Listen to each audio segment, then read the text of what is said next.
سلام تعنا هبل خبركم تملكتنا كما يتقني ساعتنا أخيلو بيت كريستيان ملس الله مرحا قبرنا جميل قالو أبناء لما عنتي بيت كريستيان ملس الله مرحا قبرنا كم تزفلت حمل حموشته ببعمته بقدس بيت كريستيان ناس سرعات استمروا مسارت ناي حواري قدس باولسنا بقدس بيتروس بقال نخبرلو دحر مصامنا دما بعالو نخبرلو وقت خمس مخانو نزم العالم بمقبار بزعبا ببيت كريستيان استمروا بزعبا سماعتنا تستملكته مسكبور ربنا مقابي حديث قوموس أبا تكل ساموئيل فسحات عيون ناي متصحفت ممهر تصانحيت كنقبرينا نحطتاتنا ملس نحابونا مسانا تصانحيت كقبري مسخاتكمون حابيركمنا ببزل لخمو خوينكم مسانا تصانحيت كتقبروا بخبر نعدم ببزل لخمو روح سبع عليكم لكم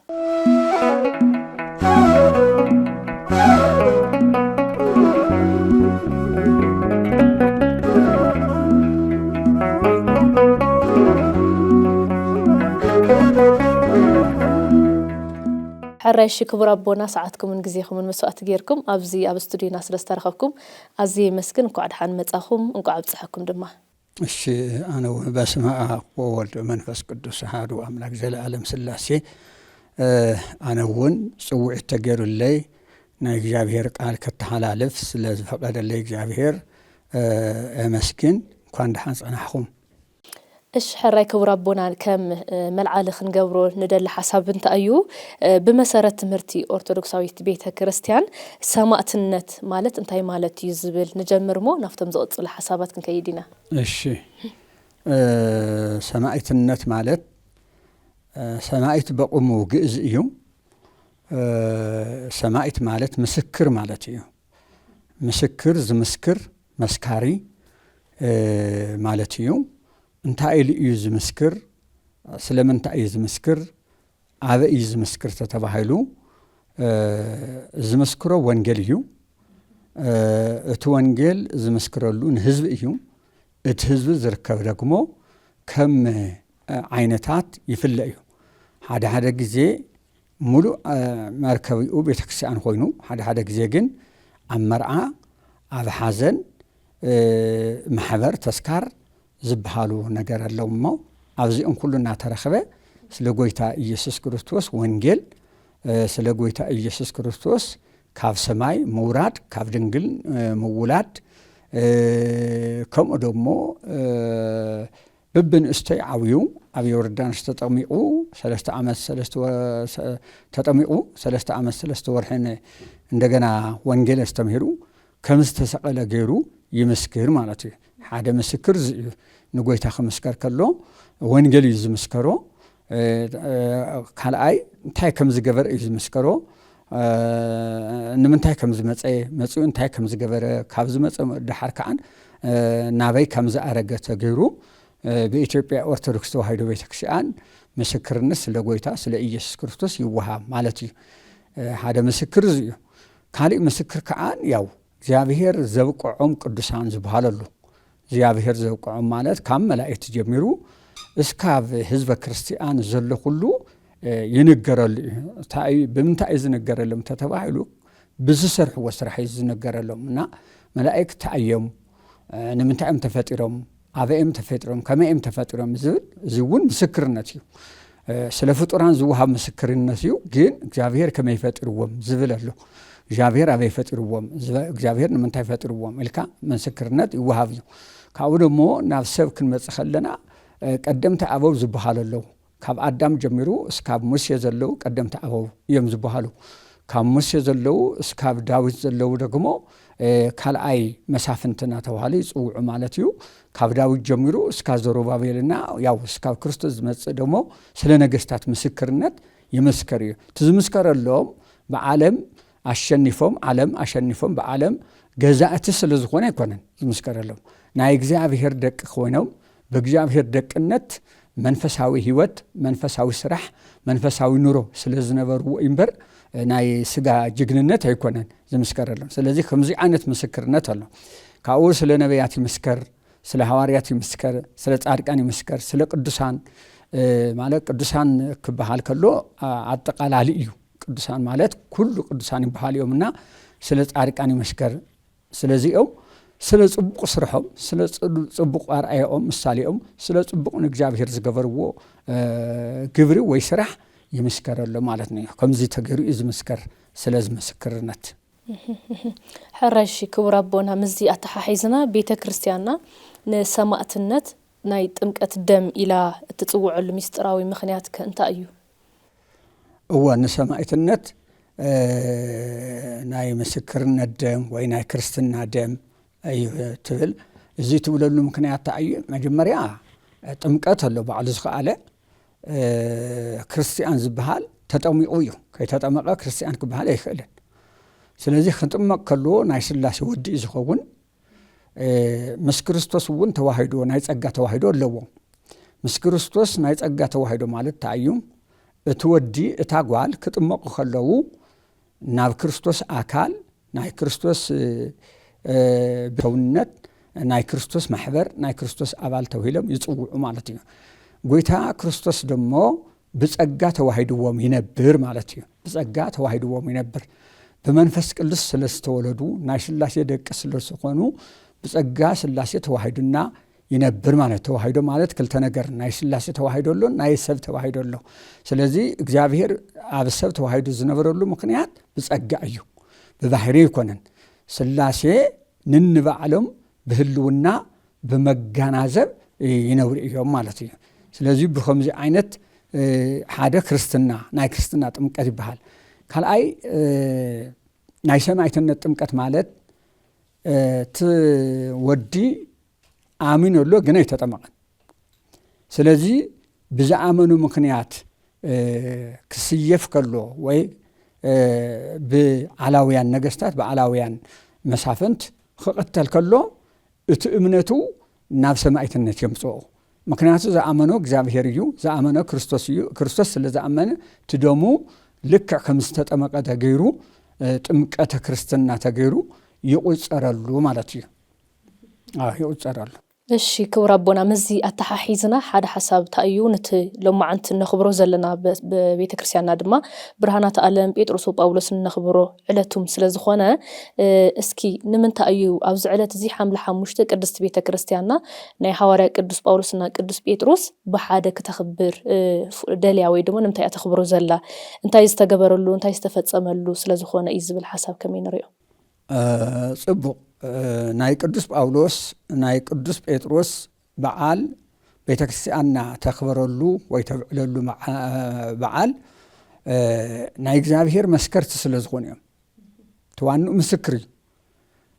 ቅዱስ ጴጥሮስ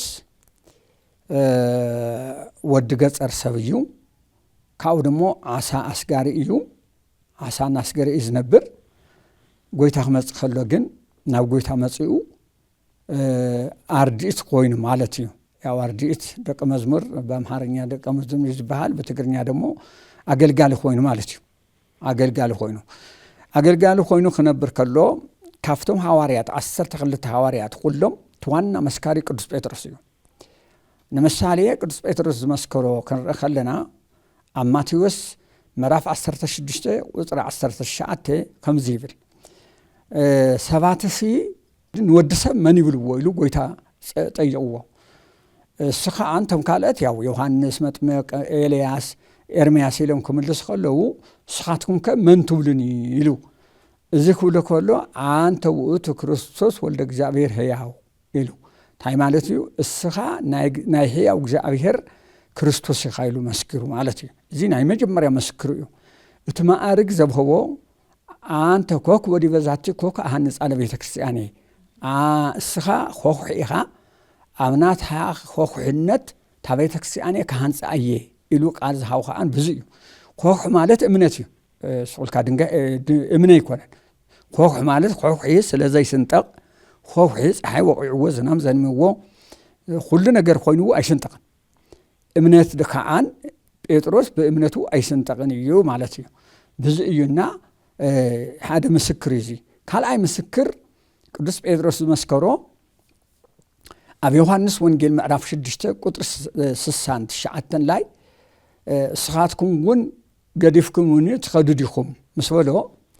አይቴን ሐውር ዘቃለ ህይወት ብካ እስኻ ናይ ህይወት ቃል ዘለካ ጎይታ ኢኻ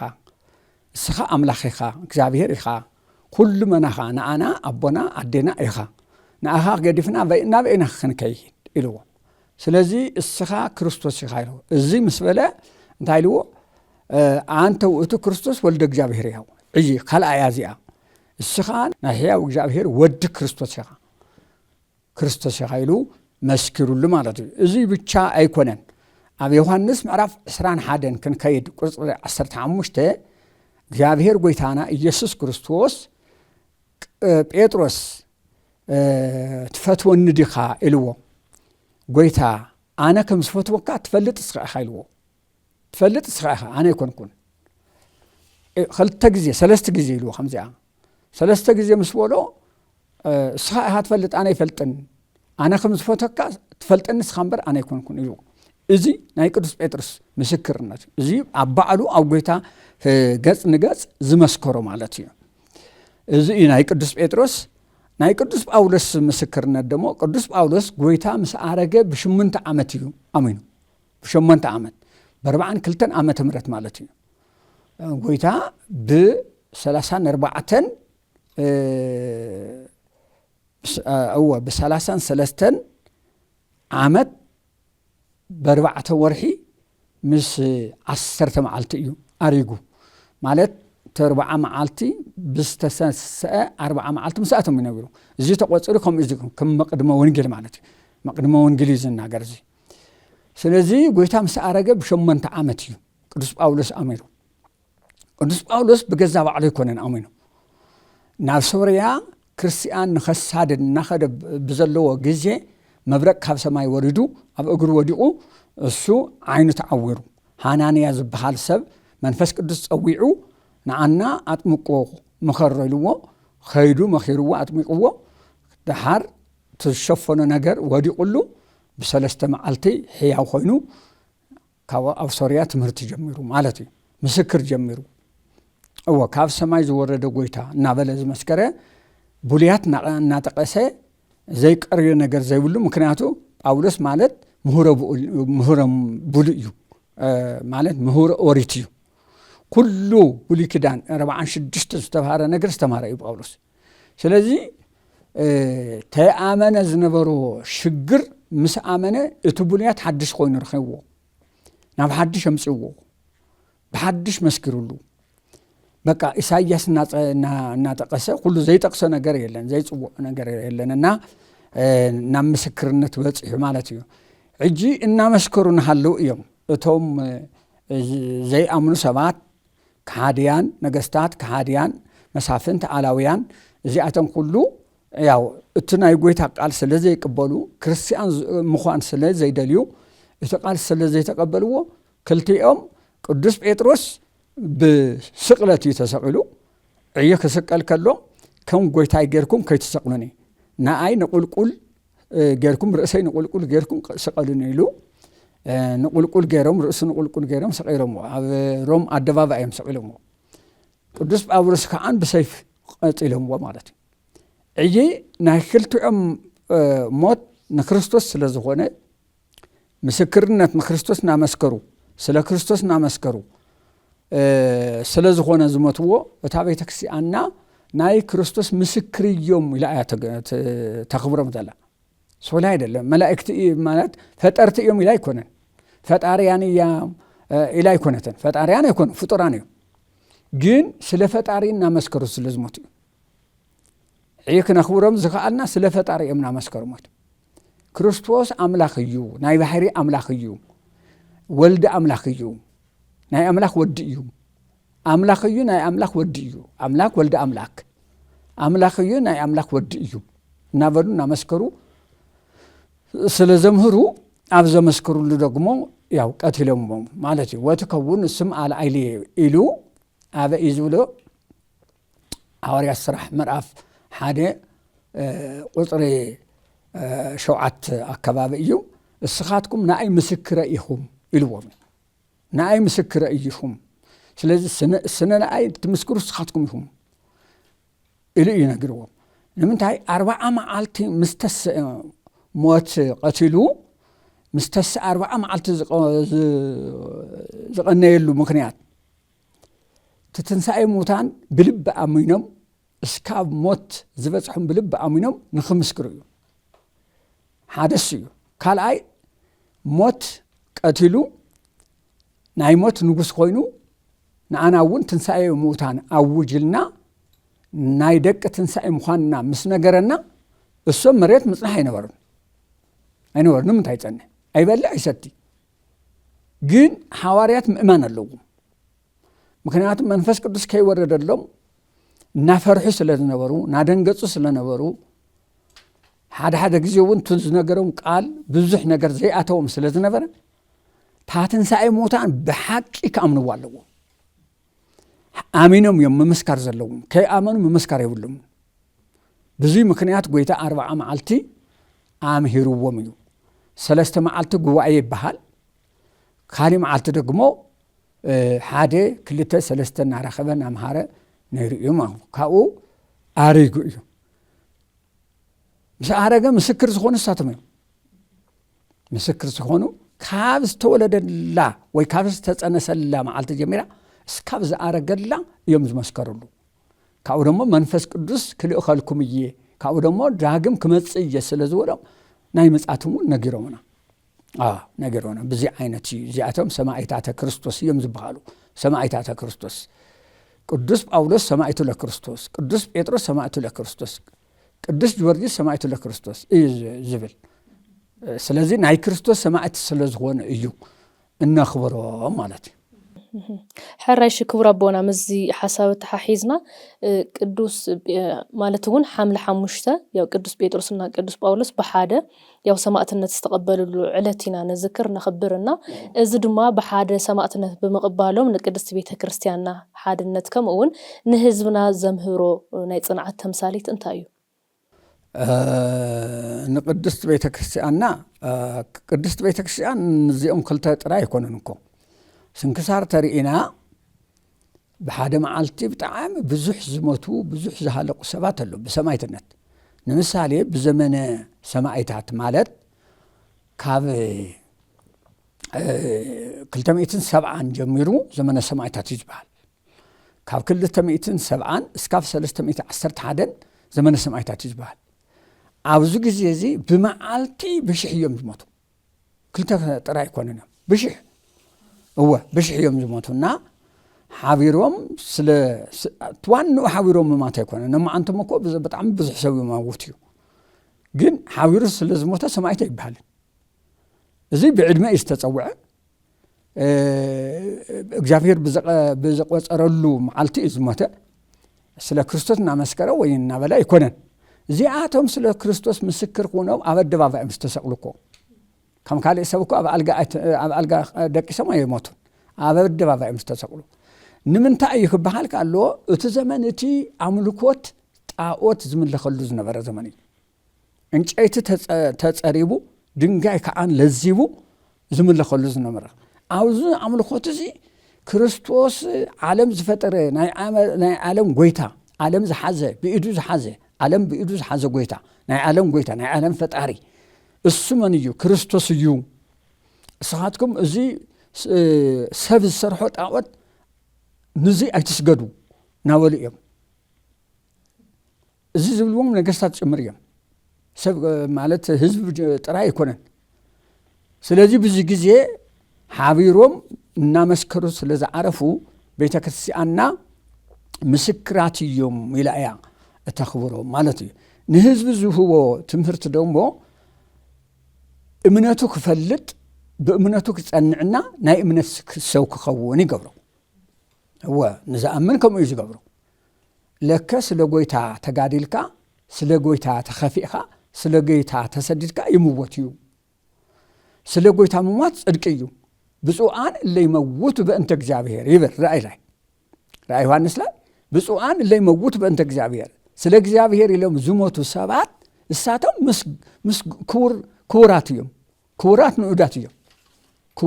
ንኡዳት እዮም ስለምን እዮም ዝሞቱ ስለ ጎይታ هو ስለ ጎይታ ይለም ዝሞቱ ሰባት ኩራት ንኡዳት እዮም ይዝብል ስለዚህ ብዙ አይነት እቶም ህዝበ ክርስቲያን እቶም ምእመናን ናይ ክርስቶስ አማኒ ኻን